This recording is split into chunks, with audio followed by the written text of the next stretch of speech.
Mesdames et messieurs, en vos titres et qualités, je suis en train de nourrir des doutes sur les intentions de ceux qui m'ont demandé de prononcer quelques mots juste avant l'intervention du bourgmestre président de la région wallonne Paul Magnette et le cours conférence d'Hervé Asquin, secrétaire perpétuel de l'Académie royale.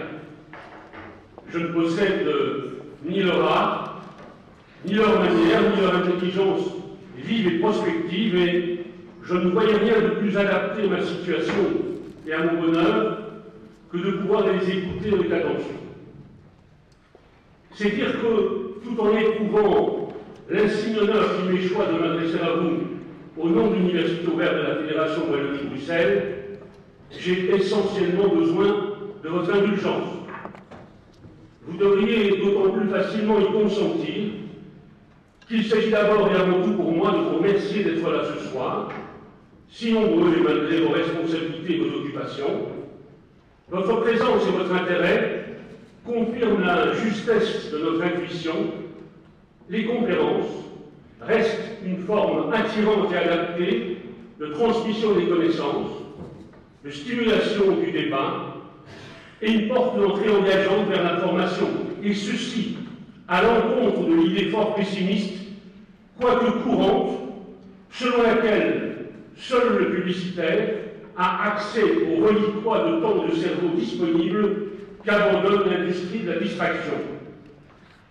L'idée même de la formation tout au long de la vie, qui est au cœur de la mission de l'Université ouverte, au service des universités, des hautes écoles, des forces économiques et sociales, et bien celle-ci, se former, ce n'est pas entrer dans l'univers glacé de connaissances figées et réservées à quelques-uns, mais tout au contraire, de réenchanter notre destinée en postulant que l'accès à la connaissance entraîne une meilleure compréhension de la réalité de l'époque, la réalité du monde, des défis du temps, et constitue la seule voie pour imaginer le progrès.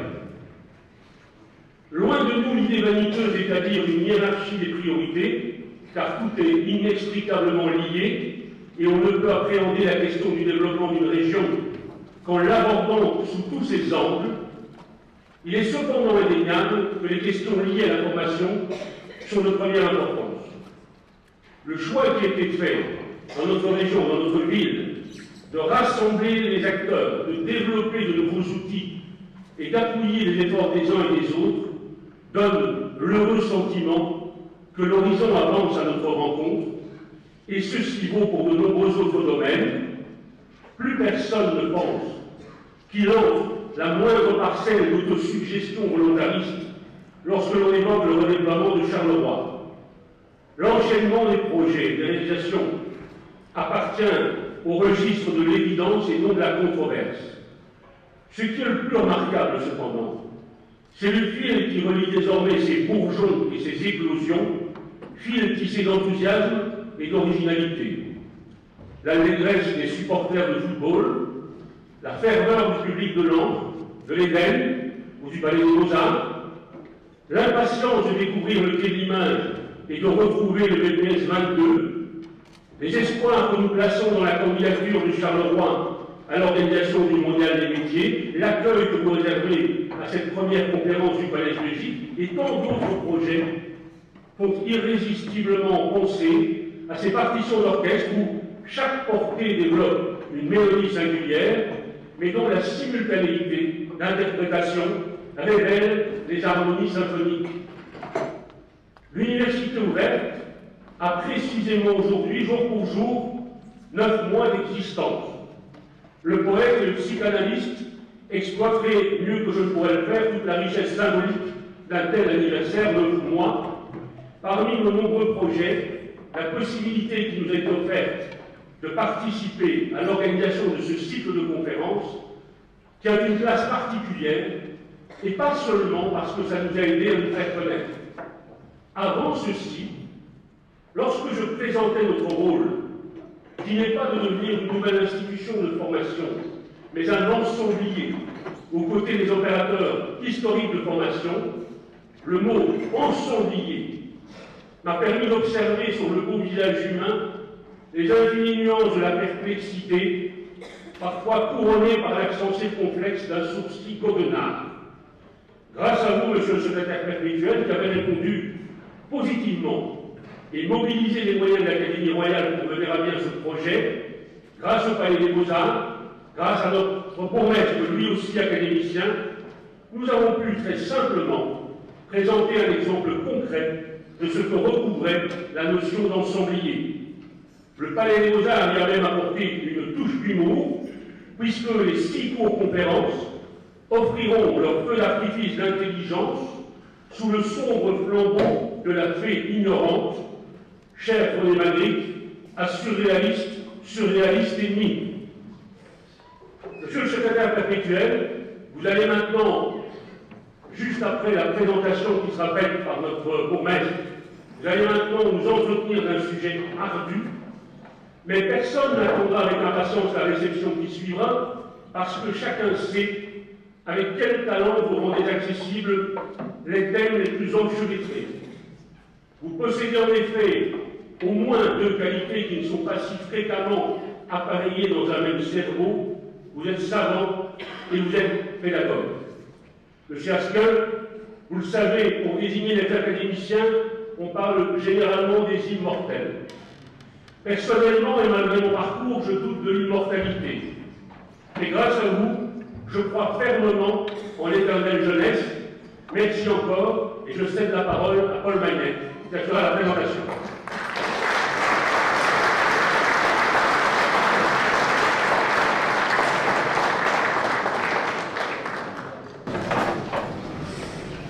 Merci Dominique. Mesdames et messieurs, au titre grade et qualité, c'est évidemment pour moi un très très grand plaisir d'être parmi vous en cette fin d'après-midi et d'ouvrir cette séance inaugurale du Collège Belgique ici à Charleroi, Paul Carolo, bien sûr. Dominique vient de le rappeler, la vie intellectuelle et la vie culturelle à Charleroi ne cessent de se développer. Les Carolos ont soif de connaissances, ont soif de culture, ont soif de conférences, ont soif de sciences. Et même si nous ne sommes pas une ville qui accueille une université en elle-même, nous sommes une ville où les activités culturelles et intellectuelles et académiques sont de plus en plus larges et nombreuses. Et un jour, puisque j'ai le grand bonheur, comme Dominique vient de me rappeler, d'avoir été admis à l'Académie il y a quelque temps, un jour où en sortant de la classe où je me rends de temps en temps, je discutais avec les c'est quand même dommage que l'Académie, qui a retrouvé un rayonnement extraordinaire, qui est présente à Liège, qui est présente à Namur, bien sûr à Bruxelles aussi, mais qui s'était enraciné en Wallonie, ne le soit pas dans la première ville de Wallonie, d'autant que le secrétaire perpétuel de la dite Académie est, ce n'est un secret pour personne, lui-même un fidèle Carolo. Et j'ai à peine pu terminer ma phrase, je pense que vous connaissez le volontarisme d'Hervé, il m'a dit, eh bien, soit il y aura un collège de Belgique à Charleroi, et nous avons, avec le concours de Dominique, avec le concours de Kevin Saladé, organisé ce premier programme, un premier programme de 6 conférences qui, nous l'espérons, viendra s'étoffer année après année, puisque d'ores et déjà, vous êtes très nombreux ce soir, et j'espère que vous le resterez au cours de toutes les leçons suivantes. Alors, c'est très important un événement comme celui-ci, parce que c'est vrai qu'une grande ville a besoin, notamment de grands cycles de conférences au cours desquels on puisse inviter des invités de prestige et que les hommes et les femmes, des honnêtes citoyens qui s'intéressent aux différents sujets, et ils sont, là, vous l'aurez vu, très divers, ceux qui nous sont présentés ici, puissent avoir ce plaisir dans un lieu aussi agréable et aussi prestigieux que la salle de congrès du Palais des Beaux-Arts, et Dominique l'a rappelé avec cette ironie de la fée ignorante qui nous surplombe, et nous serons bientôt, je l'espère, beaucoup moins ignorants de la fée. Alors il me revient le redoutable hommage de présenter Hervé Asquin. Quand j'ai dit à ma secrétaire il y a quelques jours, pour lundi, imprime-moi un CV d'Hervé Asquin, pour être sûr que je n'oublie de rien, il est revenu voir, tu es sûr que je veux que je l'imprime, tu veux que je l'imprime, parce que ça fait presque 100 pages. On n'imprime pas tout, au moins à résumer, puisque nous sommes d'ardents défenseurs de l'environnement et que nous ne voulons pas utiliser plus de papier que nécessaire. Car en effet, Hervé Asquin est non seulement, on le sait, bien sûr, une personnalité politique importante qui a occupé les plus hautes fonctions, mais c'est aussi et surtout un intellectuel et un historien de tout premier plan qui a produit une œuvre académique d'une importance majeure. Alors, vous savez, Hervé est né à Charleroi, à la toute dernière heure de 1942, le 31 décembre en pleine guerre. Il connaît évidemment Charleroi comme sa poche. De nombreux membres de sa famille sont d'ailleurs ici présents ce soir. Il nous a rappelé lors de la conférence de presse de présentation de cette série qu'il avait eu le privilège de voir se construire le Palais des Beaux-Arts dans son adolescence, et il y a évidemment beaucoup d'autres souvenirs ici. Il est petit-fils de mineur, il est fils, vous le savez sans doute aussi, de René Pierrasquin, directeur commercial du quotidien Journal L'Indépendance, qui était à l'époque la propriété des syndicalistes de la FGTB, ce qui montre, vous voyez aussi cet écuménisme politique que nous pouvons avoir à Charleroi. Il est docteur en philosophie et lettres, et il enseigne depuis 1970 à l'Université libre de Bruxelles, où j'ai eu le grand bonheur de suivre ses cours d'histoire des temps modernes, je m'en souviens comme si c'était hier, et de passer un examen comme beaucoup d'autres à 7h moins le quart du matin, parce que le ministre Asquin de l'époque faisait passer ses examens avant sa journée, ce qui n'empêchait pas de combiner ces différentes fonctions.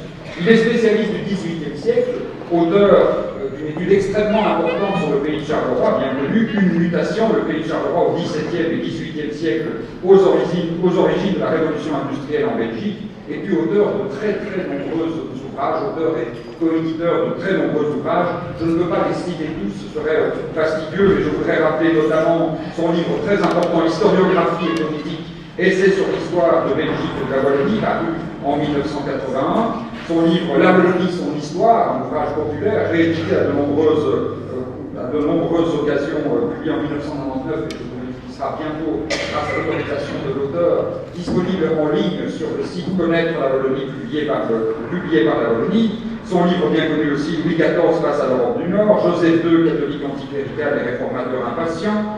Le livre Les catholiques belges et la franc-maçonnerie, Les pays de l'islam et la franc-maçonnerie, très récemment aux éditions de l'Académie, et puis cette formidable biographie du comte Mercier Argenteau, diplomate et espion autrichien dans la France de Marie-Antoinette, et le tout dernier, Déconstruire la Belgique, qui est le sujet de ce soir. Avec bien sûr aussi énormément d'ouvrages collectifs, fruits de colloques et de travail d'équipe, dont les très bien connus, La Wallonie, le pays et les hommes, qui est un ouvrage absolument majeur dans l'historiographie de notre pays.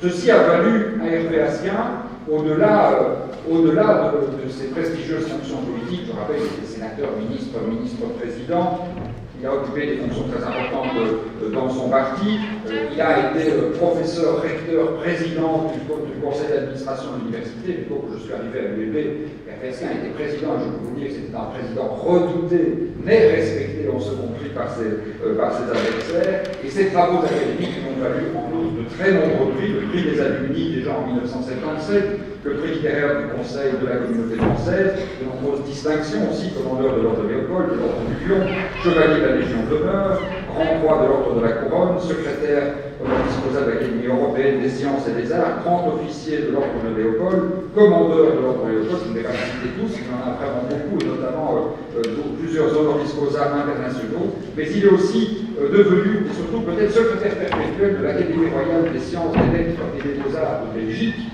depuis 2007, et il a fait un travail de rénovation de cette académie absolument extraordinaire, de modernisation de cette académie, notamment par la création de cette classe technologie et société à laquelle je le plaisir d'appartenir, qui est un lieu de débat absolument passionnant, et par la création de ces séries de conférences, de ces nombreuses publications que vous pouvez trouver ici à la sortie de ça, publications très bien diffusées, très vendues et très souvent republiées.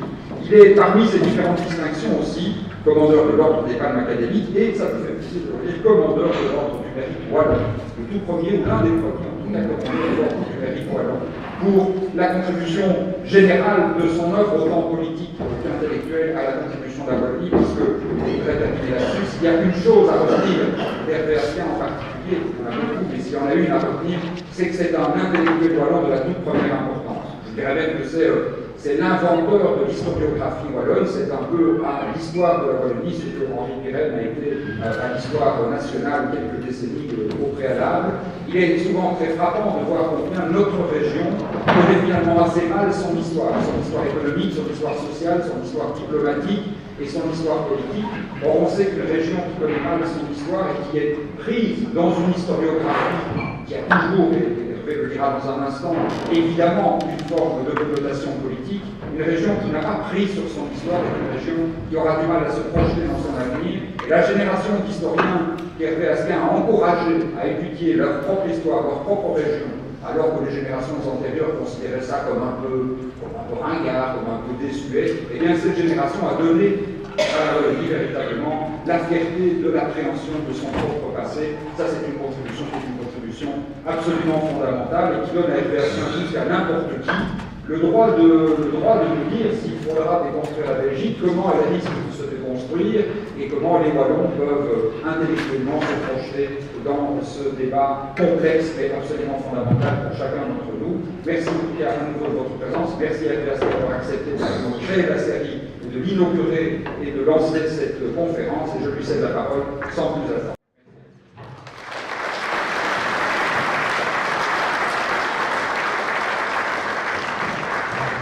Monsieur le Président de l'Université ouverte de la Fédération, Wallonie-Bruxelles. Je voudrais saluer aussi le recteur de l'Université de Mons, M.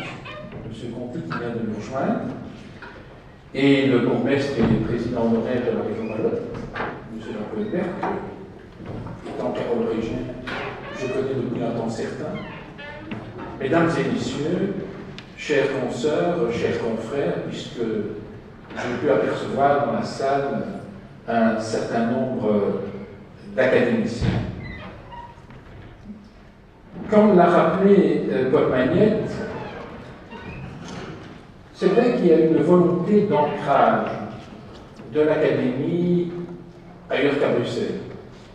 Nous sommes une académie royale, nationale, mais quand j'ai été élu fin 2007 comme secrétaire perpétuel, j'ai fait comprendre à l'Académie qu'il était temps, premièrement, de s'adapter à l'évolution institutionnelle de la Belgique, qu'il était essentiel de sortir de Bruxelles et de ne pas considérer l'extraordinaire palais dans lequel nous avons le privilège de vivre comme un bunker, qu'il fallait ouvrir les portes et faire de cette académie aussi ce que j'ai appelé une académie citoyenne, c'est-à-dire aussi une académie qui va à la rencontre des citoyens et des citoyennes de ce pays. Nous avons, je crois, une vocation de liberté d'expression extrême. Nous avons une vocation de pédagogie. Et je crois qu'il n'y a pas de science sans aussi un besoin de faire savoir, d'expliquer, de diffuser dans les domaines les plus divers. Je crois que ça fait partie véritablement de la mission d'éducation et de rayonnement d'une académie digne de ce nom. Il faut vivre avec son temps. Il faut vivre avec les moyens de communication les plus récents, les réseaux sociaux. Il faut aussi faire en sorte que, sous diverses formes, ce savoir, et pas simplement par l'oral, mais aussi par l'écrit, mais aussi par le numérique, soit diffusé le plus largement possible. Depuis 2 ans et demi, tout ce qui s'imprime à l'Académie, et il s'imprime beaucoup de choses, existe aussi en e-book. Donc le numérique fait partie intégrante aujourd'hui, depuis 2 ans et demi, des activités, j'ai dire de l'histoire de l'Académie. Et j'ai apprécié particulièrement que la faculté d'université ouverte, ici à Charleroi, M. Kevin Saladé, qui est en quelque sorte le coordonnateur d'une collège Belgique ici à Charleroi, mettent beaucoup de talent avec ceux et celles qui m'ont entouré pour la promotion des conférences du Collège Belgique. Si vous allez voir Collège Belgique Charleroi, vous verrez, vous aurez un aperçu assez complet de toutes les possibilités qui sont les vôtres de prendre connaissance de ce que fait l'Académie, de ce qui s'y dit. Je vous dirais que rien qu'en matière de conférences sous les auspices du Collège Belgique, nous dispensons entre 150 et 160 conférences par an. environ une bonne centaine à Bruxelles, une bonne quarantaine à Namur, 4 grandes conférences à Liège. Nous commençons par 6 conférences à Charleroi. Il n'est donc pas exclu que le nombre augmente dès l'année prochaine. J'ai un certain nombre d'idées en tête en la matière. Donc, l'académie, c'est ça. C'est aussi la volonté de diffusion des savoirs à un moindre coût. Cet ouvrage dont je vais vous parler dans quelques instants, il se vend 5 €. Je suis un grand partisan de l'économie de marché, vous le savez, et je crois qu'il n'y a jamais de petit profit. Et donc, je suis ici aussi pour assurer la promotion de l'académie et de ses publications. Mais le rapport qualité-prix, et je ne parle pas de cet ouvrage en particulier, nous en avons sorti à ce jour 53 du même style en 2 ans et quelques mois. La publication de mémoire, d'actes du colloque, à des prix, j'ai dit, défiant toute concurrence. C'est ce que nous reprochent parfois d'ailleurs les libraires. Je peux les comprendre, puisque le bénéfice qu'ils réalisent sur la vente d'un livre publié par l'Académie est plus faible proportionnellement à d'autres maisons d'édition, mais d'un autre côté, la rançon essentielle est là, c'est la rançon du succès. Et c'est un savoir qui n'est pas confiné à quelques élites ou à quelques personnalités particulièrement spécialisées dans tel ou tel domaine. Je crois que l'essentiel, c'est que ces ouvrages, et vous en trouverez un certain nombre d'exemplaires ici à la sortie, ces ouvrages sont facilement accessibles. Et en ce qui concerne les conférences et les colloques, vous pourrez aller sur le site créé spécialement par l'Académie voici 9 mois, qui s'appelle l'académie.tv. Vous y trouverez, mesdames et messieurs, au moment où nous parlons, environ 800 vidéos ou au minimum enregistrements de conférences et d'actes de colloques qui se sont déroulés à l'Académie ces dernières années. Nous avons eu le privilège d'organiser en décembre un grand colloque sur la liberté d'expression, avec toute une série de personnalités marquées et marquantes, et vous pourrez le trouver. Nous venons d'organiser un colloque sur Yalta, qui est tout de même un grand événement de la politique contemporaine. Vous pourrez le voir sur le site de l'Académie, etc., etc., etc. Donc, nous essayons véritablement de coller à l'actuel. Voilà. Vous avez compris que c'était aussi pour moi un plaisir et un honneur d'amener l'Académie à Charleroi. Comme le rappelait Paul, j'ai habité tout de même quelques années à la rue du Manège, qui est à côté, ou à la rue du Fort, de l'autre côté. J'ai donc assisté à la construction du Palais des Expositions, du Palais des Beaux-Arts, et donc c'est un lieu que j'ai fréquenté énormément, ça m'a laissé de grands souvenirs. C'est ici, par exemple, que j'ai eu l'occasion, dans les années 60, d'écouter Jacques Brel, de le voir en chair et en os. Un souvenir parmi beaucoup d'autres. Mais je m'en voudrais d'être plus long, donc je voudrais vous dire que pour l'Académie, c'est aussi un honneur de pouvoir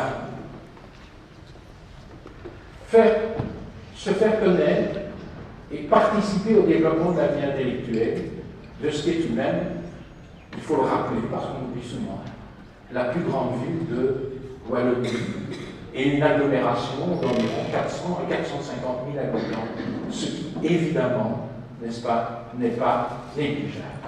J'ai été éditorialiste et commentateur de l'actualité politique sous un pseudonyme pendant de très très nombreuses années.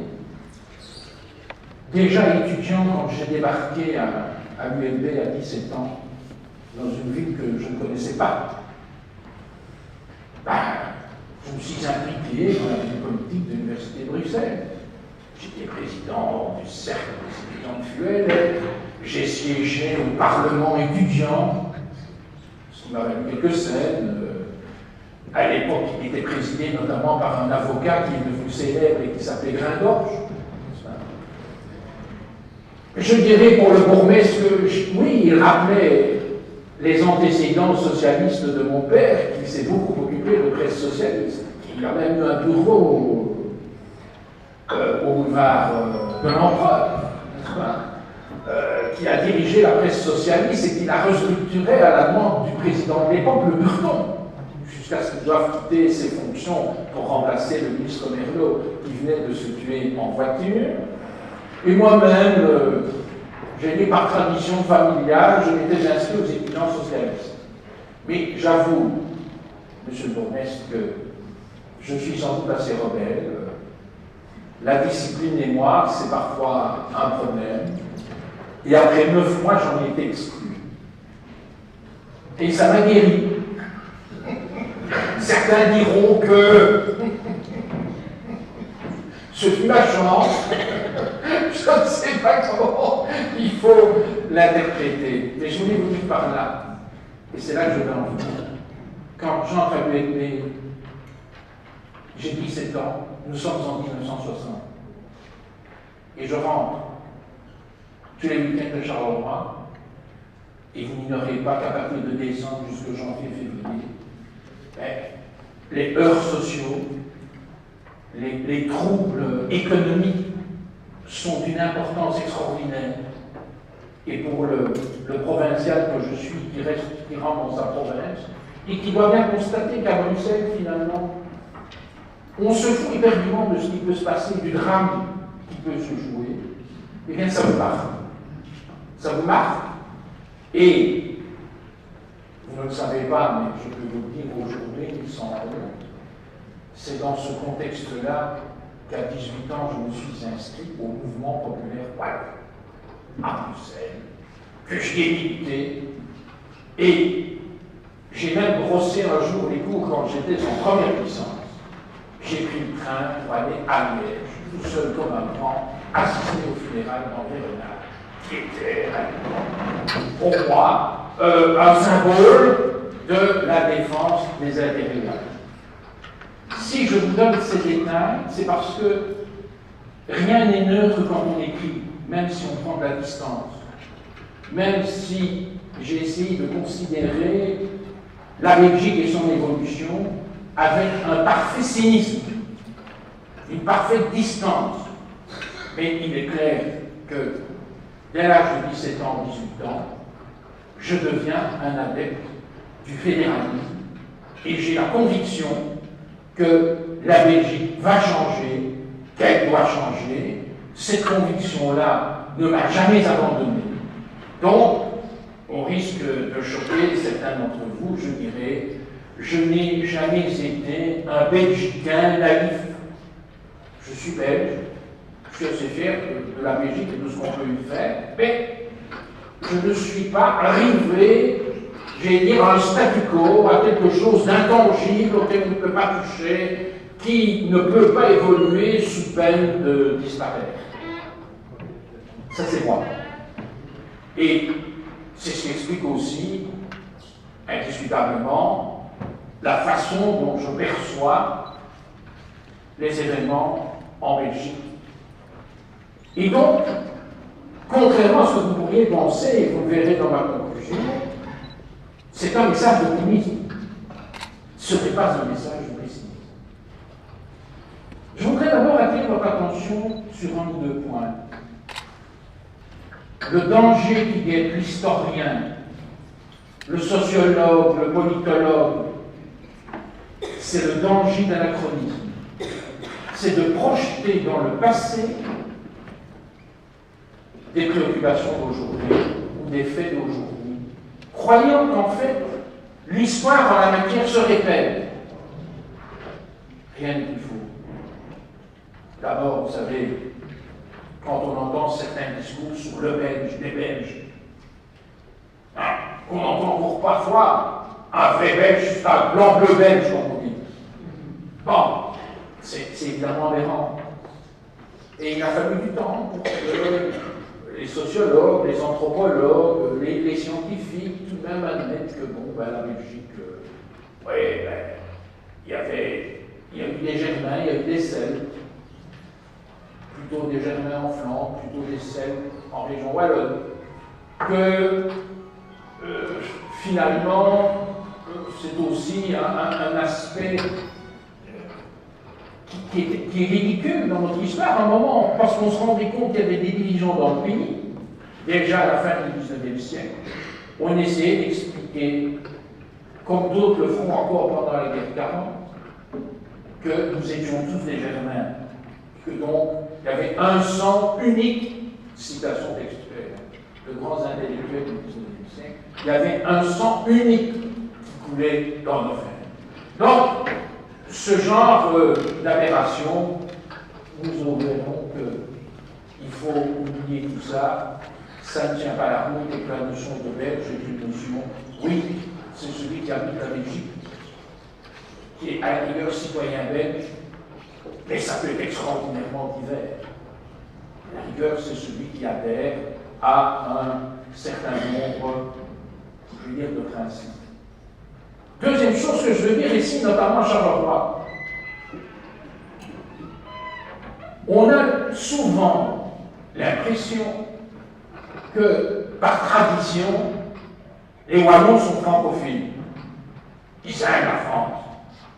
À la rigueur, s'ils pouvaient être attachés à la France, ils le seraient. Et Waterloo et Napoléon vont donner lieu au pire débordement.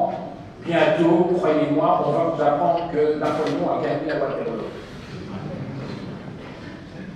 C'est couru la bande.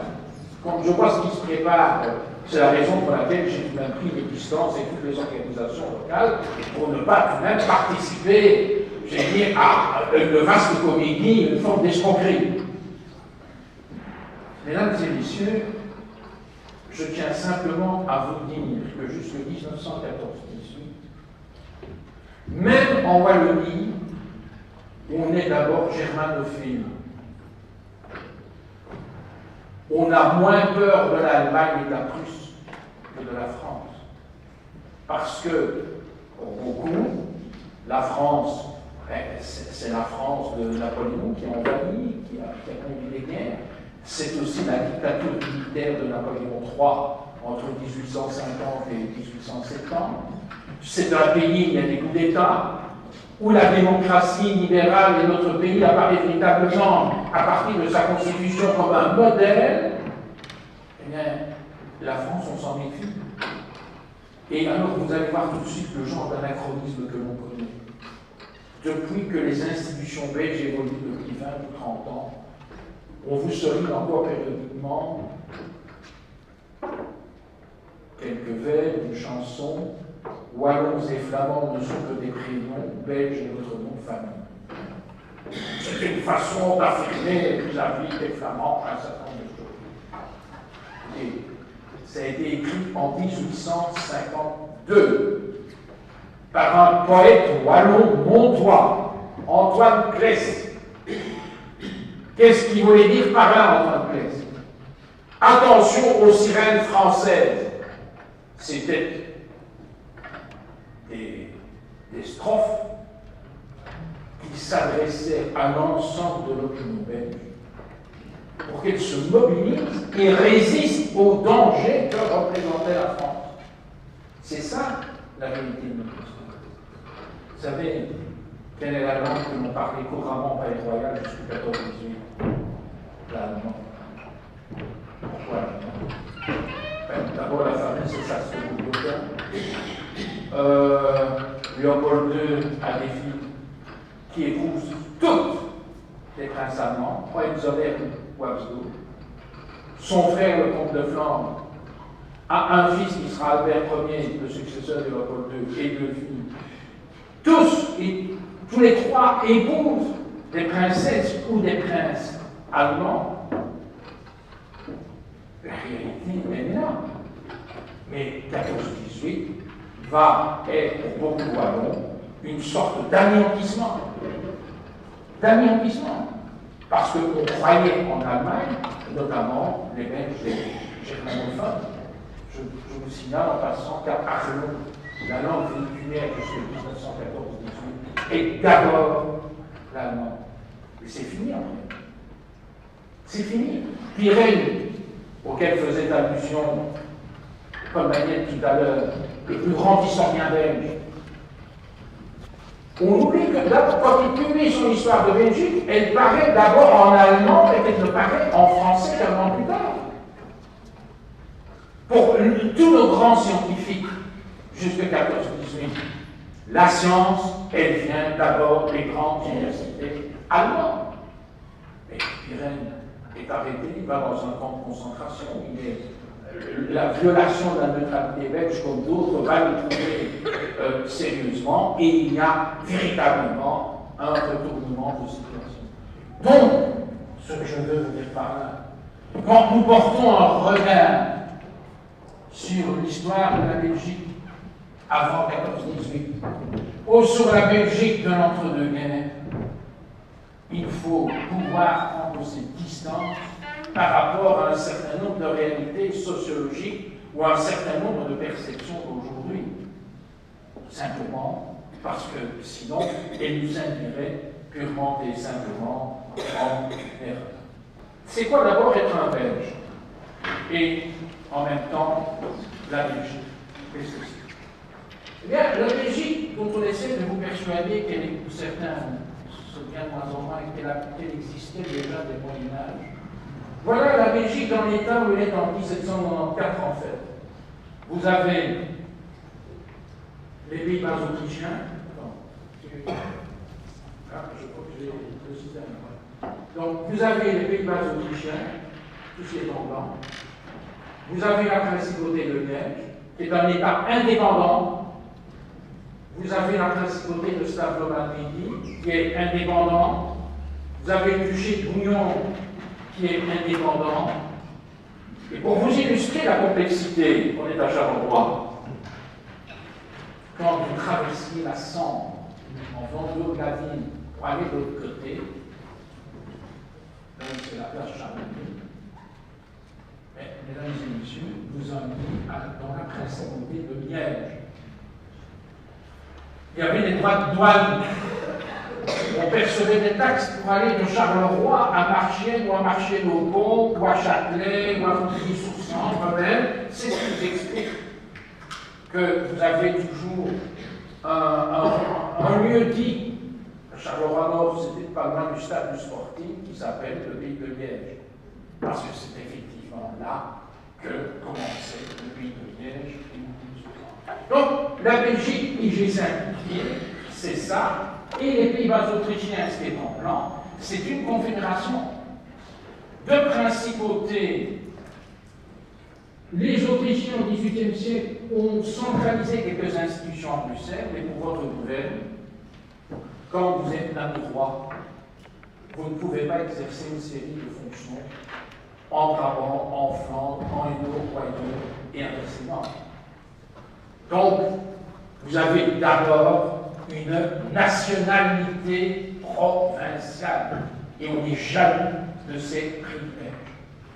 Donc, c'est ça la réalité qui vous explique aussi sans doute pourquoi, dans la Belgique d'aujourd'hui, l'esprit clocher, le particularisme reste encore à ce point développé, et pourquoi les Liégeois, qui ont vécu pendant 10 siècles dans une principauté indépendante, se considèrent encore aujourd'hui comme différents des autres.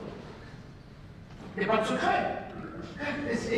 Il y a une réalité historique et sociologique. Il y a derrière cela toute une histoire. Alors, c'est quoi un Belge? Un Belge, c'est quelqu'un qui...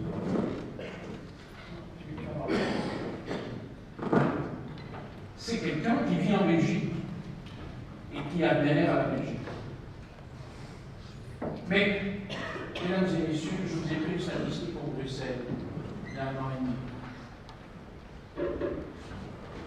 Qu'est-ce que ça veut dire encore être belge, j'ai dire, de naissance ou de tradition? le monde a évolué. Les transhumances humaines qui ont toujours existé n'ont cessé de s'accélérer. À Bruxelles aujourd'hui, mesdames et messieurs, 75,6% de la population est d'origine dite étrangère. Là-dedans, vous avez environ 400 000 étrangers, et puis vous en avez d'autres, 600 000 qui sont naturalisés, mais ont des racines qui appartiennent au monde entier. Ça, c'est pour Bruxelles.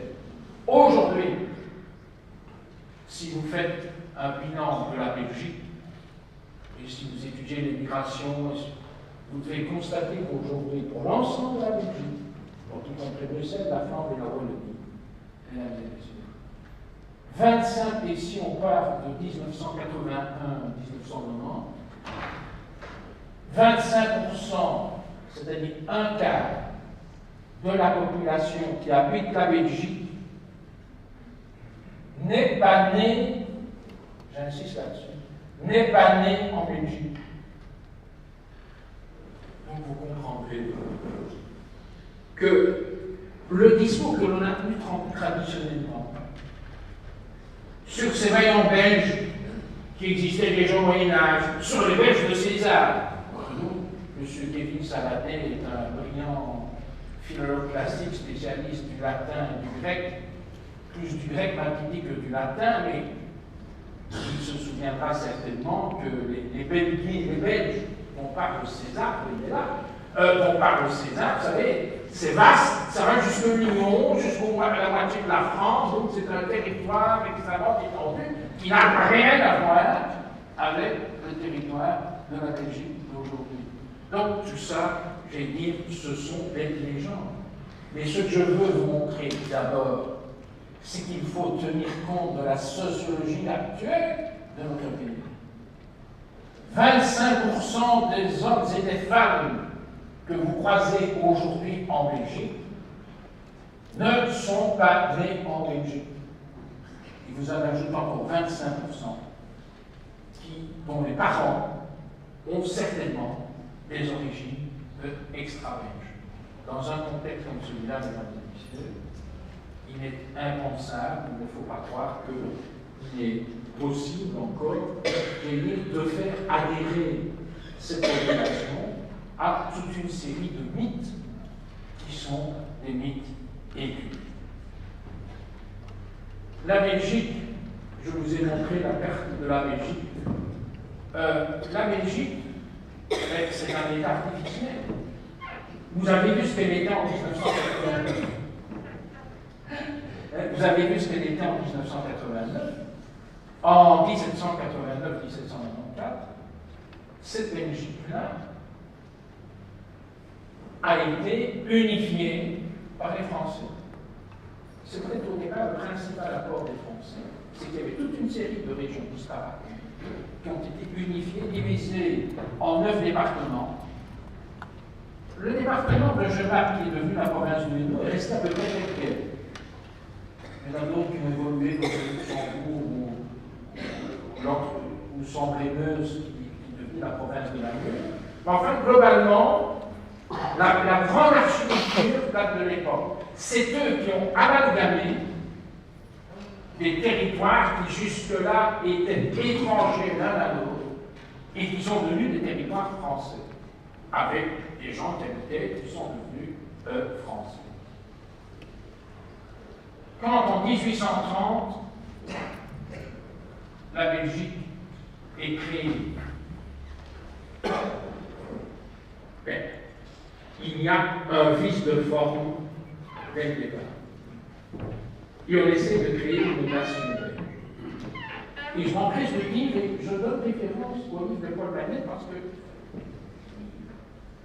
à une époque où le mot nationalisme, pour des raisons politiques, à tort et à travers, est tellement décrié, il a tout de même eu le mérite, dans cet ouvrage, de montrer que le nationalisme il y a des aspects positifs, il y a des aspects négatifs quand il devient xénophobe ou par trop identitaire, mais je rappellerai que s'il n'y avait pas de nationalisme, il n'y aurait pas eu l'indépendance des États-Unis d'Amérique par rapport à l'Angleterre. Il y a toute une série de pays en Afrique ou ailleurs qui ne seraient pas devenus des pays indépendants s'ils n'avaient pas secoué le jeu des colonisateurs, etc., etc., etc., etc. Donc, il faut donc être extrêmement nuancé. Le nationalisme en soi, c'est d'abord l'affirmation d'une fierté, la revendication de droit. Ce n'est pas quelque chose de méprisable. Je rappelle d'abord qu'on considérait tellement la Belgique comme un État artificiel encore à la fin du XIXe siècle. Je cite des hommes politiques, des historiens, des philologues belges, que le grand défi des intellectuels et des scientifiques de notre pays, encore vers 1900, était de se demander comment va-t-on développer un nationalisme belge. Il faut s'en souvenir. Ce n'était pas péjoratif. Ça n'avait rien de péjoratif. Donc, le nationalisme en soi n'est pas quelque chose qu'il faut projeter, mettre à la poubelle comme étant quelque chose de méprisable. Mais en 1830, qu'est-ce qu'on essaie de faire en Belgique?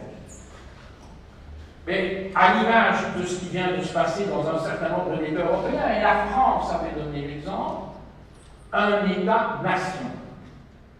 C'est-à-dire un État où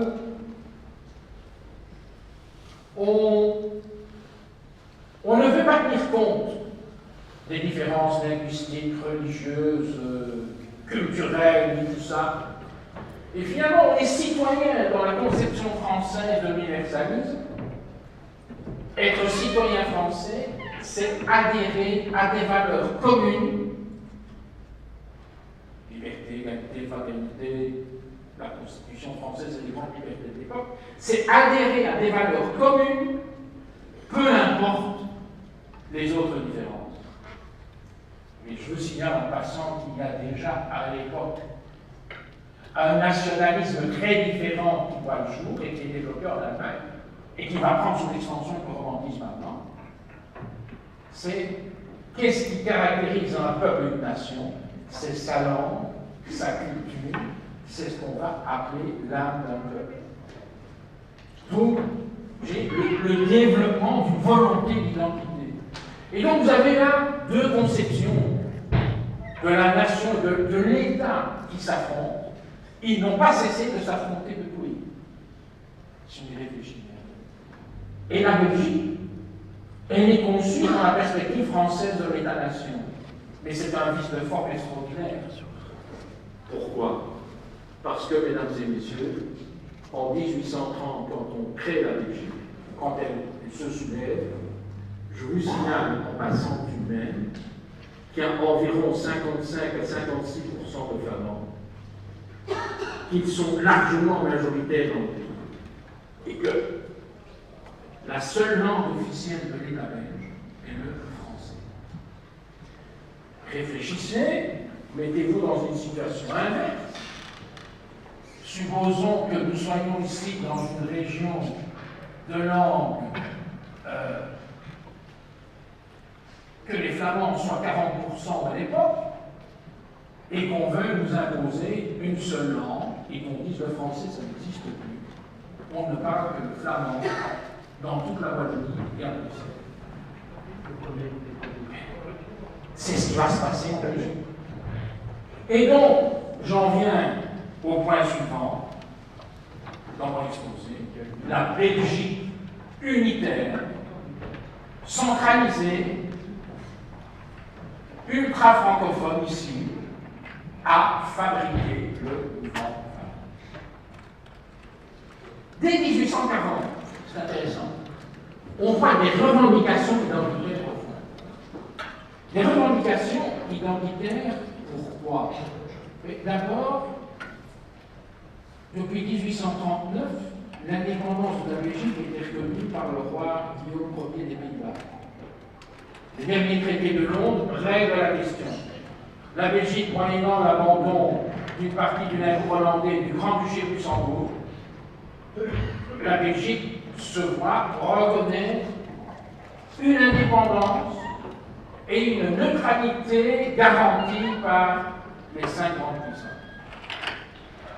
Donc, la Belgique est indépendante. J'ai dit qu'on peut commencer à s'expliquer notre belle. En fait, c'est ce qui commence dès 1840. Vous avez déjà à l'époque des demandes flamandes en faveur du développement et de la connaissance et de l'apprentissage du flamand et de l'utilisation du flamand. Si vous sortez de nos frontières et si vous voyez ce qui se passe ailleurs, c'est l'éveil des nationalités. Vous avez des phénomènes analogues qui se déroulent absolument partout. C'est le cas en Belgique. Et il va falloir attendre les années 1870 pour avoir le premier loi linguistique en Belgique. Vous voyez, c'est pas maintenant. On va commencer par la justice. Parce que figurez-vous qu'il y avait des hommes et des femmes qui étaient traînés en justice, parfois condamnés à mort, jugés et condamnés dans une langue qu'ils ne comprenaient pas. Ça, c'est une réalité de la Belgique du milieu du XIXe siècle encore. Il n'y avait donc pas d'école en flamand. A fortiori, il n'y avait pas d'enseignement universitaire en flamand. Toute la justice se rendait en français. Ça ne peut pas durer, des choses comme ça. Mais ça va prendre du temps pour changer.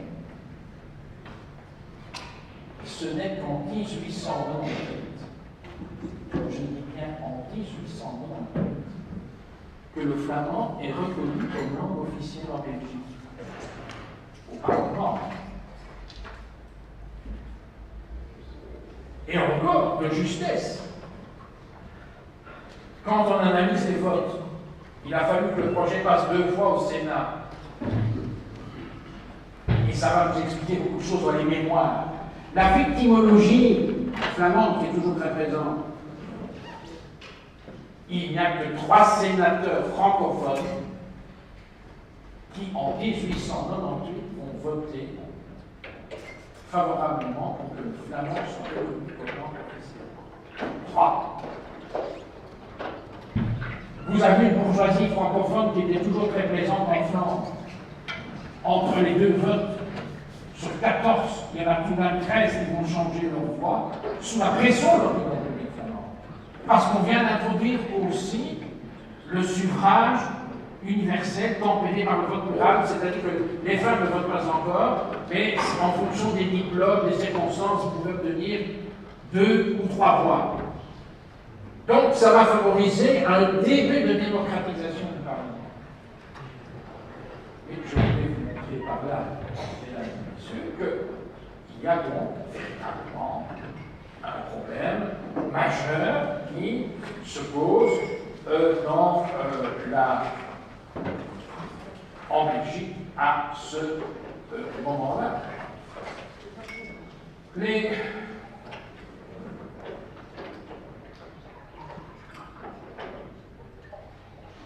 La bourgeoisie, quels sont ceux qui oppressent véritablement les Flamands? La bourgeoisie francophone de Flamand. Mais qui accepte la chose? La bourgeoisie francophone de Bruxelles et la Wallonie. Les discours qui sont tenus jusqu'à la fin du XIXe siècle, avant la XVIII, de la part d'élite francophone, à l'égard du flamand, c'est terrible. Je suis un enfant de Charleroi. Ma grand-mère paternelle est ostlandaise, elle s'appelle Détecla, une fille avec ses parents pendant la guerre 14-18. Elle est la 16e enfant d'une famille de 17, n'est-ce pas?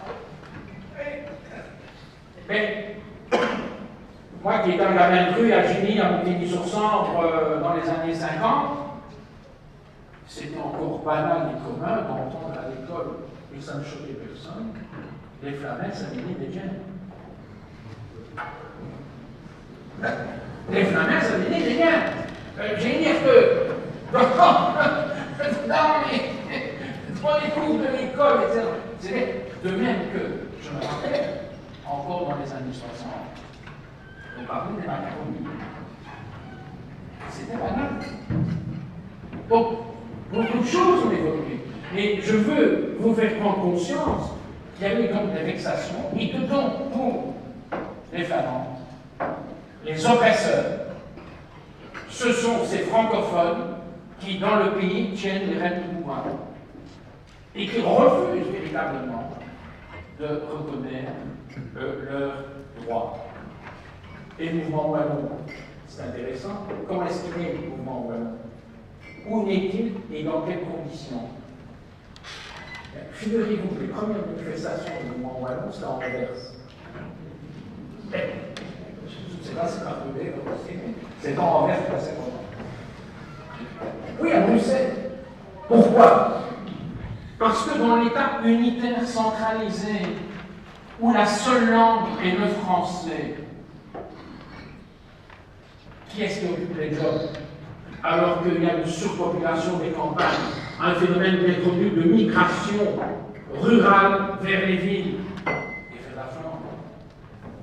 La plupart de ceux qui occupent des postes de responsabilité dans les tribunaux, dans l'enseignement, dans les administrations nationales, fédérales, comme on dirait aujourd'hui, en Flandre, sont d'origine wallonne. Ils sont wallons.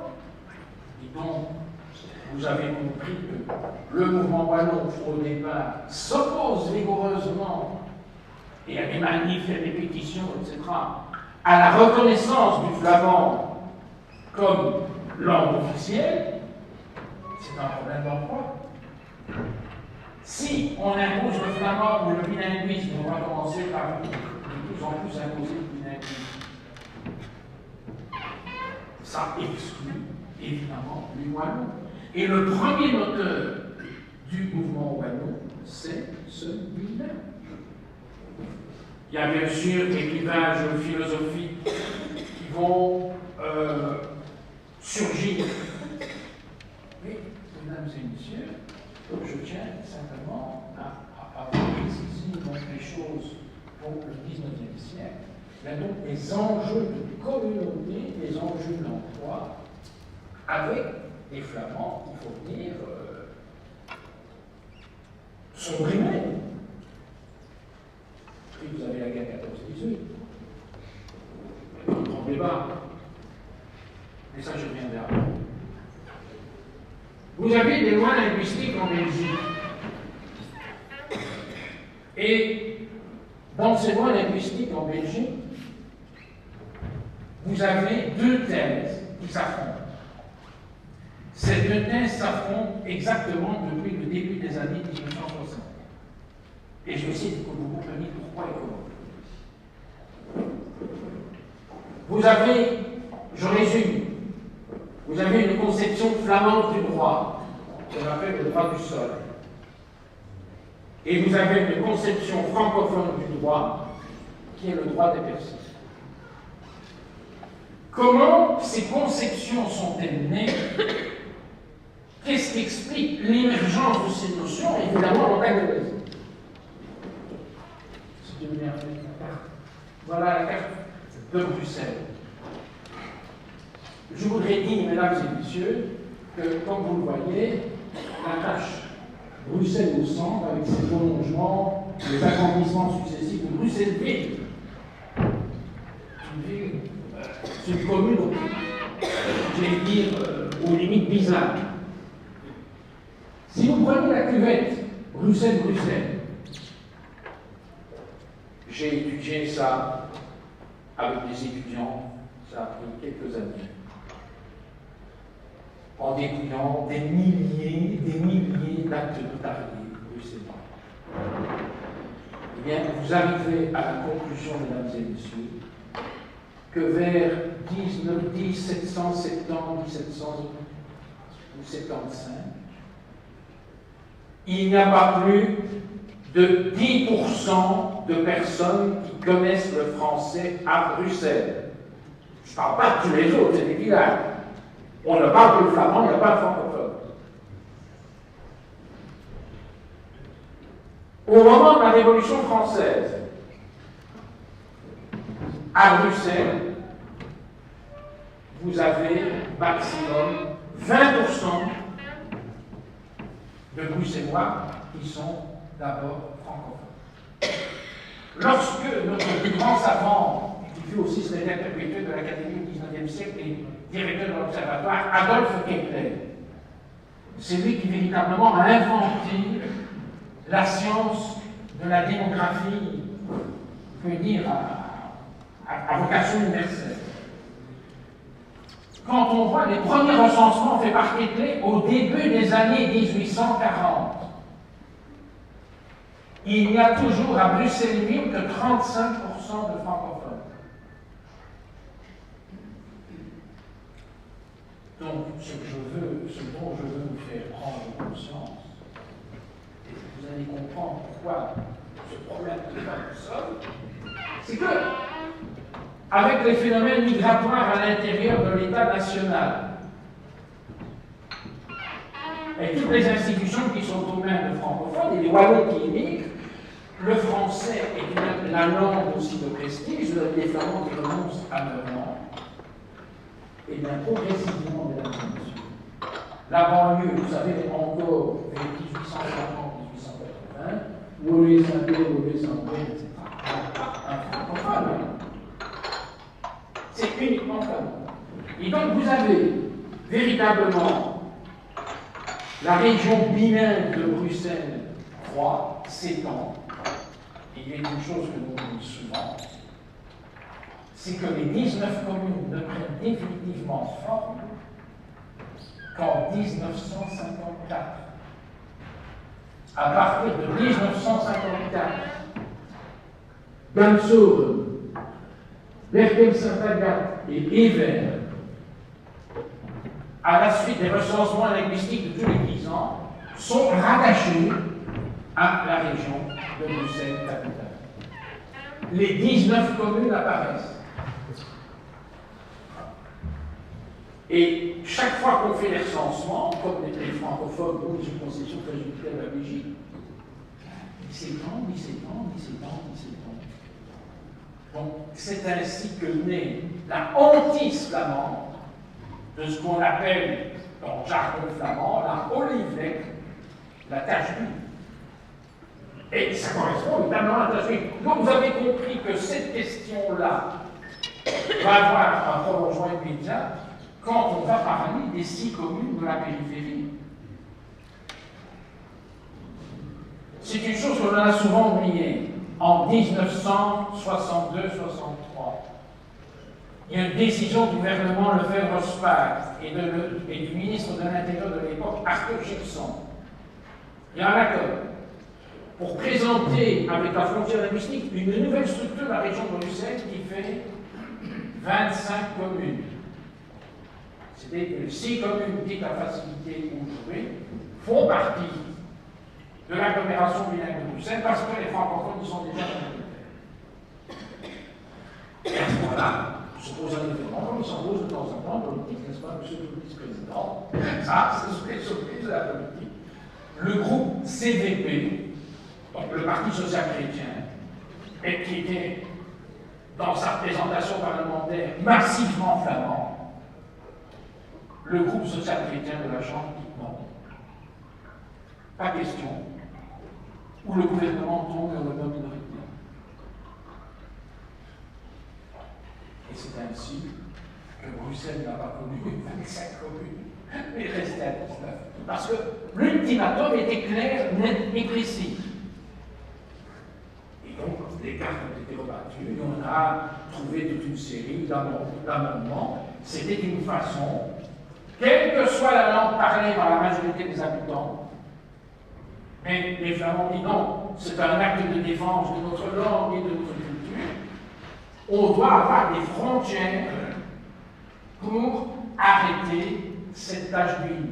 C'est ce qui nous explique aussi à ce que le recensement 47, traduit en 1954 par le rattachement de 3 communes supplémentaires à la région toulousaine, va amener ce qu'on va appeler en 1961 le clichage de la frontière linguistique. Ça veut dire quoi? Et ça veut dire, ce clichage de la frontière linguistique, que, alors qu'en fonction des recensements qui théoriquement se font tous les 10 ans, les communes peuvent changer de statut, passer d'un côté à l'autre de la frontière linguistique, c'est terminé. Désormais, quels que soient les rapports de population, la frontière linguistique est intangible. C'est aussi l'époque, pour vous montrer que les choses sont moins simples qu'il n'y paraît, où on rattache les fourrons. Les fourrons, c'est à part, c'est bien d'autres choses, qui nous connaissent. Dans les années 60, 70, 80, ça anime. Mais il y a une chose que l'on oublie, c'est qu'il y avait eu des réunions entre spécialistes du mouvement wallon et du mouvement flamand dans les années 50 à la Chambre, un groupe d'études arméniennes. Et que certains de ces intellectuels, écrivains, culturels et autres, avaient dessiné une frontière linguistique pour la paix. Et que comme ils estimaient à l'époque que dans les fourrons, permettez-moi l'expression, 1, du côté wallon, c'est des cas de main. 2, ils parlent des dialectes flamands. Donc, moi je suis retourné dans les archives de la Chambre, à l'époque, il y a 15-20 ans. Effectivement, les représentants du mouvement wallon, à l'époque, pour les raisons que je viens de dire, ont accepté que les fourrons soient rattachés à la province du Lago. Ils seront pris au mot quelques années plus tard avec les conséquences que vous connaissez.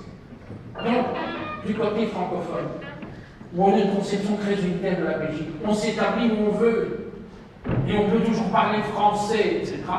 Du côté flamand, il y a une attitude défensive. Parce que si on ne prend pas cette défense, que va-t-il se passer? On va reculer, on va perdre du terrain, et donc il faut s'arc-bouter pour défendre le flamand. C'est le réflexe banal, mais je dis, de populations qui se sentent culturellement minorisées. Ce n'est pas nouveau. J'aurai l'occasion dans ma conclusion de le parler. Au fil du temps, mesdames et messieurs, vous allez avoir 2 images qui se correspondent. Les mémoires collectives, les souvenirs, falsifiés ou pas, peu importe. Si on veut résumer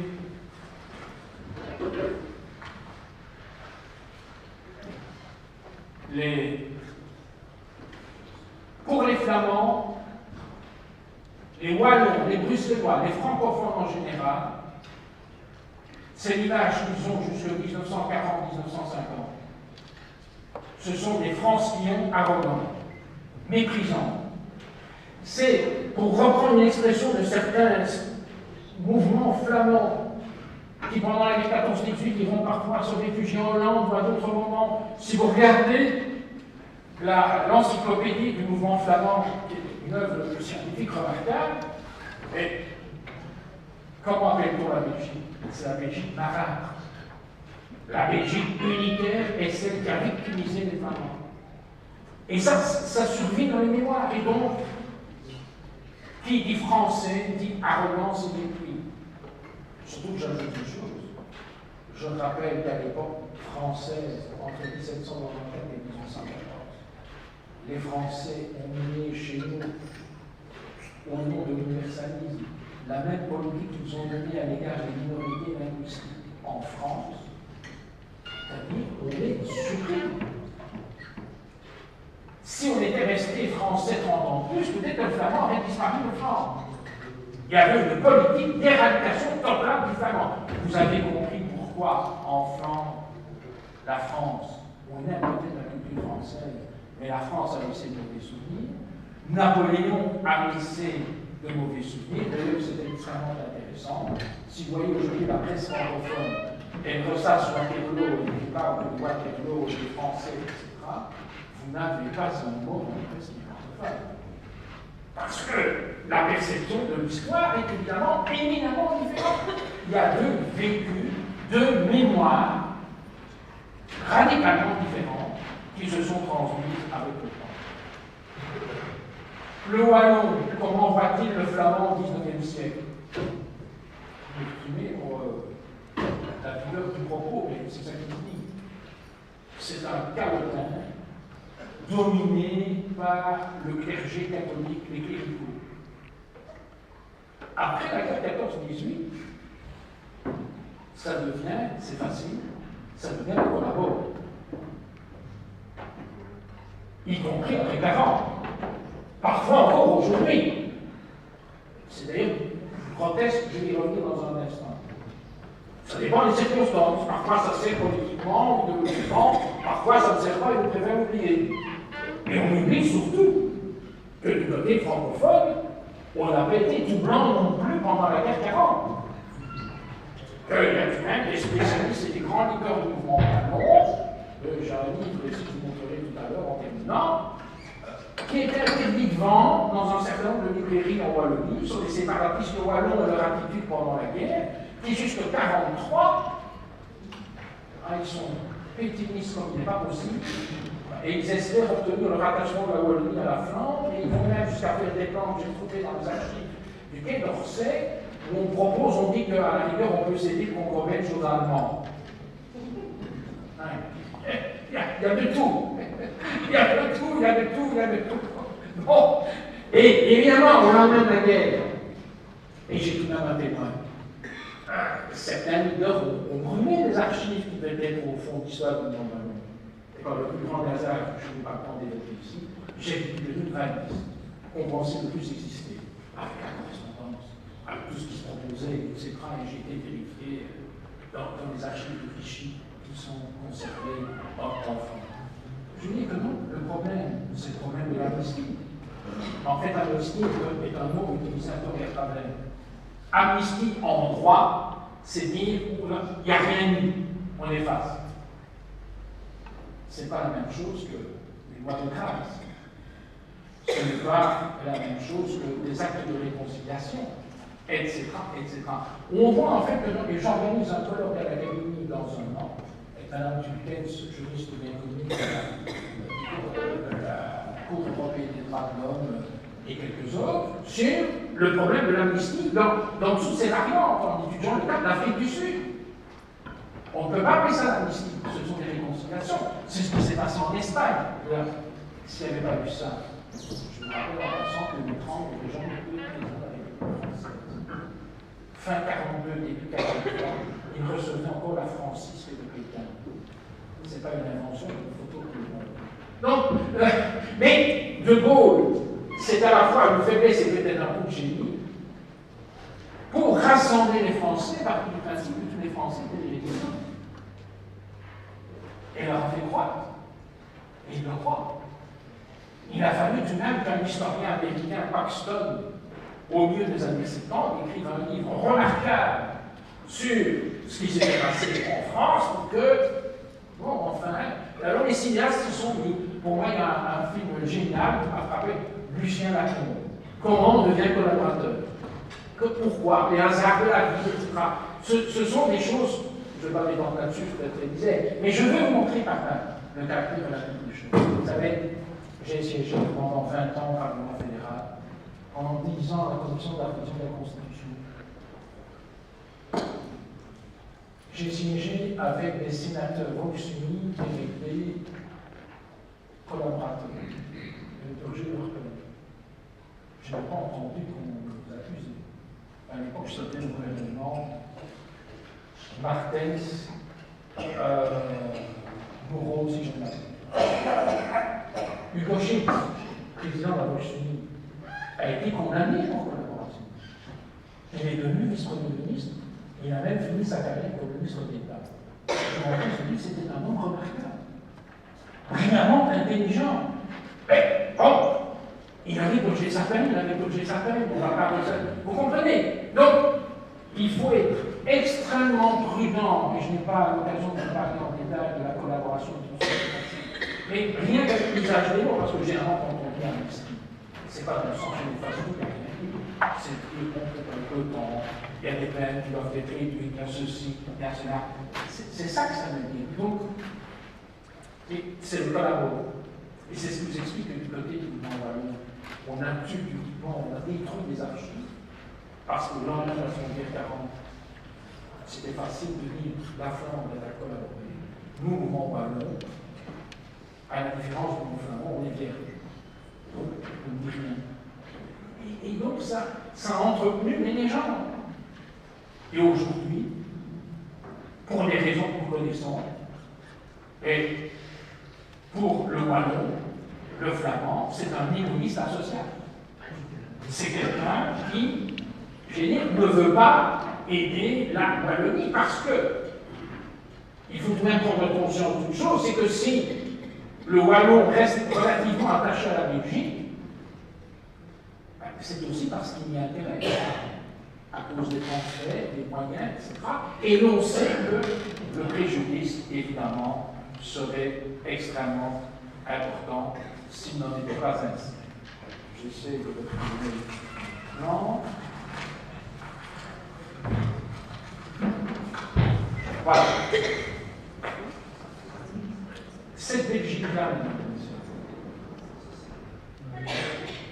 qui a évolué, qui s'est transformée, est-ce que c'est à cause des politiciens, comme on dit vulgairement? Ça m'énerve toujours quand on parle des politiciens. C'est même un peu plus. C'est moins péjoratif de dire les politiques.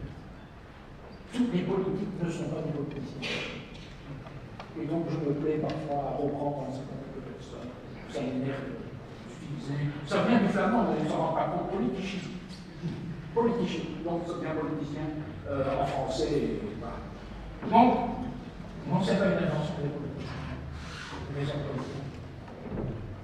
Simplement, il y a des vagues porteuses. Il y a des sentiments profonds, souterrains dans les populations. Je vous cite un exemple. Quand Guy Spitals, à la fin des années 80, lance un slogan, le fédéralisme radical. C'est le thème de campagne du Parti socialiste. Il a le génie d'aller pêcher José Appert. José Appert qui s'est fait remarquer par des déclarations les plus incendiaires les unes que les autres. Un énervé, un excité, il faut lire la presse de l'époque. Il y a tout de même 300 imbéciles qui ont voté pour lui. C'est ça la réalité. Plus de 200 000 en Wallonie et 75 000 à Bruxelles. Et à part, il correspond à un moment de notre histoire où on a l'impression d'être bafoué, d'être secoué, etc. Il apparaît à tort ou à raison, je ne me prononcerai pas ici, comme étant quelqu'un qui ose dire un certain nombre de choses, qui ose affirmer un certain nombre de choses, comme le maître enfant aujourd'hui. C'est ça la réalité. Et donc il apparaît comme un livre, et donc il fait des voix. C'est ça qui s'est passé. Donc, soyons extrêmement prudents en la matière. La Belgique s'est donc transformée en raison de toutes les tensions que je viens d'évoquer. Et en 50 ans, les esprits ont évolué aussi. En faisant des recherches, j'étais tombé sur une page de la Libre Belgique de 1963. Cette Libre Belgique-là n'a plus rien à voir avec la Libre Belgique telle qu'on la connaît aujourd'hui. Depuis 10 ans, c'est devenu, selon moi, le journal le plus diversifié et le mieux écrit en langue française dans notre pays. Donc, indépendamment de toute considération philosophique, je lis d'autres journaux francophones, bien sûr, mais celui-là aussi, parce que je trouve une grande mérite, il est bien écrit. C'est quelque chose qui vient rare, mais encore bien écrit. Et finalement, avec une palette d'informations extrêmement claire. Mais la Libre Belgique de l'époque c'était l'orthodoxie catholique. Elle était léopoldiste, donc royaliste à outrance.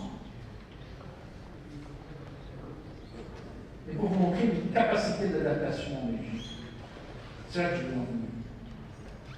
En 1968, une grande figure du pays noir, du vieux saint, qui fut longtemps député du Parti social-chrétien, qui fut Premier ministre, mais auquel un certain nombre de catholiques ne pardonnent pas d'avoir obtenu la démission, l'abdication de leur peuple. 3. Figurez-vous que nous sommes en 68 et que Perrin et Duvieux-Saint font une conférence de presse. Ils estiment qu'il faut reconnaître les communautés et les religions en Belgique. Ils se font traiter, et Duvieux-Saint en particulier. La trahison est dans sa nature. En première page, non, la trahison est dans sa nature. Il vous signale qu'en passant, 2 ans après, c'est la fameuse déclaration de Esquens au Parlement, et le Esquens qui explique que la Belgique ne va pas, je résume, c'est terminé, on va passer à autre chose. Et en 1976, ce sont les 25 ans de règne de Baudouin qui fait un grand discours pour expliquer que fédérer, c'est unir. C'est ça la Belgique. Donc, vous avez donc toute une évolution. Pourquoi est-ce que la Belgique, en dépit de tout ce qui se passe, ne disparaîtra pas? D'abord, c'est pour ça que sur la couverture, j'ai fait mettre des Legos. C'est ce que j'appelle la politique de l'État. Ce qui sauve la Belgique, mesdames et messieurs, c'est qu'on a l'impression que les crises linguistiques que nous connaissons sont une invention des politiciens d'aujourd'hui. Alors je vous signale que ça existait déjà au XIXe siècle, à tel point d'ailleurs qu'un gouvernement vers 1850, présidé par un certain De Decker, qui est un lointain ancêtre de De Decker d'aujourd'hui, avait fait une enquête linguistique qui montrait qu'anciennement le flamand était beaucoup plus parlé qu'on ne le pensait, etc. Ouh là là là là, on va pas des problèmes. Et donc figurez-vous que déjà, vers 1850, il y avait une enquête dérangeante et le gouvernement avait cru pendant 3 ans pouvoir garder secret les résultats de l'enquête. Ça n'a pas duré. Voilà, c'est aussi, je le rappelle, dans les années 40, début des années 50, que des centaines de bourgmestres flamands condamnent, je vais dire, la non-utilisation du flamand dans les communes flamandes. Voilà, donc ce sont déjà des choses qui se passent à l'époque. Et donc cette politique du Lego, elle est fondamentale pour expliquer, je veux dire, la survie de la Belgique. Qu'est-ce qui sauve la Belgique? Sa plasticité, son adaptabilité. On en est à une 6e réforme de l'État. On doit savoir, et ceux qui nous disent le contraire sont des menteurs. Et on aura une 7e, et on aura une 8e, une 9e, je ne sais pas jusqu'où ça ira. Je ne fais pas d'astrologie. Tout ce qu'on sait, c'est qu'il y en aura encore. Et que tant qu'on a périodiquement à la tête du pays des ingénieurs qui sont forts en ingénierie institutionnelle, on avancera. Ce n'est pas la monarchie qui vient d'empêcher. C'est le seul. Parce qu'il faut tout la définir. Bruxelles, les Flamands n'aiment pas Bruxelles.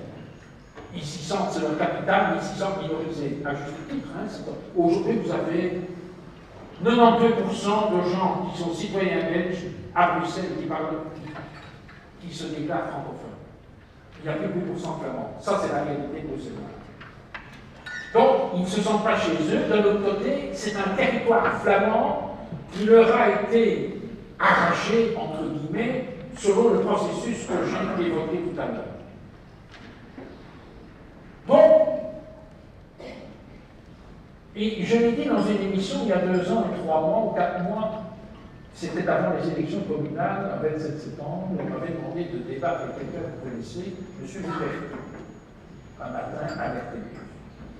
Et j'avais dit que selon moi, Bruxelles resterait sans doute la capitale de la Flandre aussi longtemps qu'il n'y aurait pas un leader suffisamment charismatique en Flandre pour les faire changer d'avis. Mais que si M. Domé veut devenir président vert, peut-être, et ce n'est pas sûr, il serait capable de progressivement de doper l'image d'Anvers, je vais dire en Flandre, et peut-être que les choses changeraient. Il est devenu bourgmestre, on ne sait pas s'il adviendra par la suite. Mais les Flamands qui ont renoncé à Bruxelles comme capitale sont peu nombreux.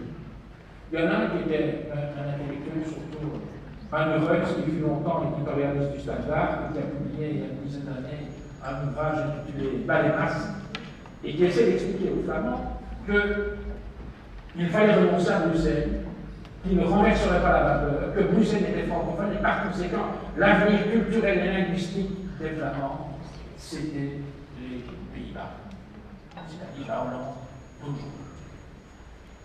Les Wallons. Les Wallons n'ont jamais beaucoup aimé Bruxelles. Je rappelle que Jules Destrée, des lois locales, qui avait beaucoup de conneries, qui avait beaucoup de conneries, je vous ferai pas mal. Dans ses livres, Destrée a appelé Bruxelles la cité des métis. C'est ainsi qu'il appelait Bruxelles des métis. Nous sommes à la fin du début du XXe siècle. Il vient d'avoir la fin de Dreyfus. L'antisémitisme est virulent. Et je rappelle que Destrée, en 1998, a publié un éditorial dans Le Peuple, s'en prenant à Zola. Et au texte de Zola, j'accuse. Donc, personnage ambigu plein de volonté, qui d'ailleurs, en Flandre, j'ai constaté en lisant son livre que quelqu'un comme Marc Elsten, grand intellectuel, vraiment un homme remarquable, il compare Bardewever et Destrée. Ah, mais c'est amusant. Et il dit que tout de même, on peut reprocher beaucoup de choses à Bardewever, et moins de choses qu'on ne peut pas lui reprocher. Lui n'est pas partisan du rattachement de la Flandre aux Pays-Bas, alors que Destrée était partisan du rattachement de la Wallonie à la France, ce qui est évidemment parfaitement faux, c'est une invention. Mais encore une fois, c'est là que je veux montrer qu'il faut être prudent dans l'interprétation des textes. Destrée a parlé de séparation administrative, et qu'est-ce que ça veut dire dans la plage du temps? Ça veut dire fédéralité, ça veut rien dire. Donc, mesdames et messieurs, pour les Wallons, et Bruxelles c'est tout un point que nous, je vais souvent, c'est une jolie ville, mais qu'on veut non. Bruxelles, c'est la capitale de l'Europe, c'est le principal gisement d'emploi en Belgique. Et vous avez aujourd'hui 150 000 Wallons qui vont travailler tous les jours. Donc ça, ce sont des réalités. Et malgré tout, il y a une fibre culturelle, on parle la même langue, on parle la même culture, il y a tout de même une grande partie de culture commune. Et donc, tant qu'il y a tout cela, Bruxelles va continuer à fédérer la Belgique. L'État fédéral va peut-être de plus en plus petit, je n'en sais rien, on verra. Mais la Belgique n'est pas prête de disparaître, même si aujourd'hui vous avez une nation flamande. Et on pourrait en citer de multiples exemples. On n'avait pas de nation francophone.